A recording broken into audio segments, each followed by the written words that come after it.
Hello mga kabaslag, welcome po muli sa panibago nating vlog. Ngayong araw na ito, pag-uusapan natin yung presyuhan ng pagpaparenta ng square table.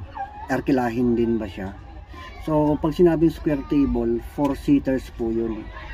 So kailangan meron kang 4 na upuan na ititerno mo dun sa table mo.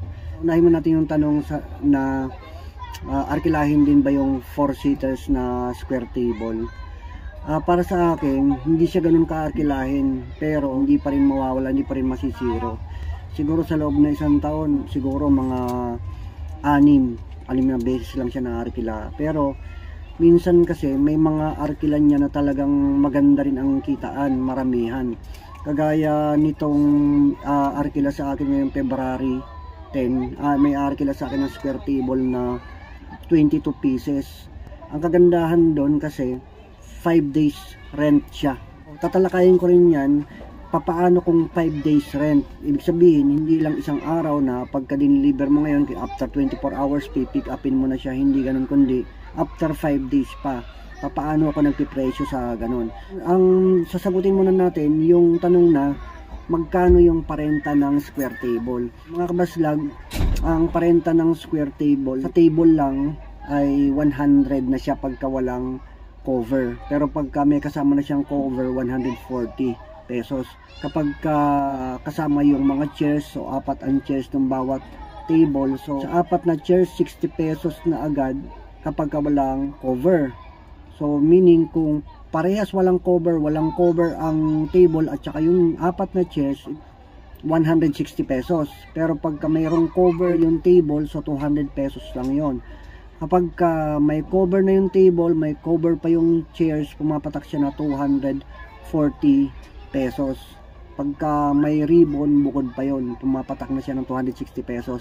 So sa akin kasi ginagawa ko, hiwa-hiwalay ko siyang pinipresyuhan. Pero pagka mayroong nagtatanong sa akin, magkano ba ang package or magkano ba ang isang set ng ganitong square table, ang binibigay ko na sa kanya yung pinaka-total na.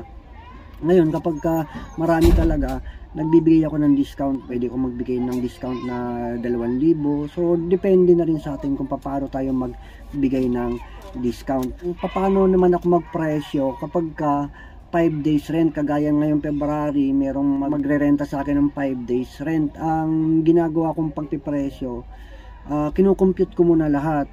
Let's say 22 pieces with cover, ganyan. Magkano ba yung per set? Pagka na-compute ko na yung total nun, nung 22 pieces na set ng square table na may kasama ng mga chairs, pag na-compute ko na yun, yung pinaka-total nun, saka ko kinukompute yung times 5. Sa pinaka-total naman nung 5 days rent na yon, ang ginagawa ko, nagbibigay ako sa kanila ng 1 day na discount. So ibig sabihin 4 days lang yung kinukuha kong bayad. So ganun lang po ka-simple yung pagpipresyo ng square table. Marahil nagtatanong kayo, bakit hindi ko pa rektang sabihin yung total ng 4 days rent? Bagko sasabihin ko pa yung total ng 5 days rent.